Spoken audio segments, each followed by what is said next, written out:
calm before the storm Thank yesterday. you. What did you mean by that? Thank you very much. Thanks, everyone. We'll end it this way. You'll find out. What's the storm?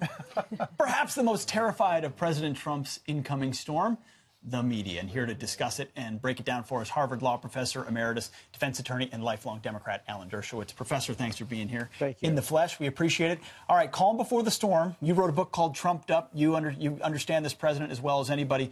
What does he mean? I think what he's saying is the current status quo is unacceptable. Iran is going to get a nuclear bomb in 10 years if they comply with the deal. North Korea is only getting worse. We cannot allow this to continue. So there's going to be a storm. What the storm is, nobody knows. But he's warning both North Korea and Iran they cannot continue on the current track. That endangers the national security of the United States and of the world. And he didn't say it that eloquently, but he said it very simply, and there's a calm before the storm. But the media doesn't care about Iran. They're not talking about Iran or that situation. They're talking about the fact that he winked and said, you'll see. Well, I think he's not. He said right from the beginning of his campaign, I'm not telling my enemies what my plan is. All he's doing is he's issuing a warning, and what he's saying is, if you think you can just continue the way North Korea is continuing to test nuclear weapons, and if you think Iran can continue, look, the International Atomic Energy Agency said they could not certify that Iran is not, and I'll quote them, engaging in activities that could contribute to the design and development of a nuclear explosive device.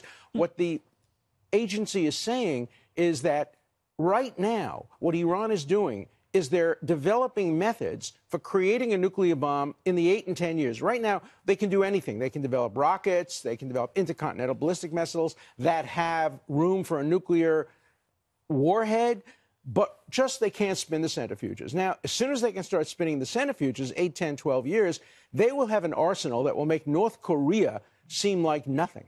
So you have written a book against the Iran deal. The president, I think it's up October 15th to recertify or not this deal. He's being told by some of his generals to keep it in place.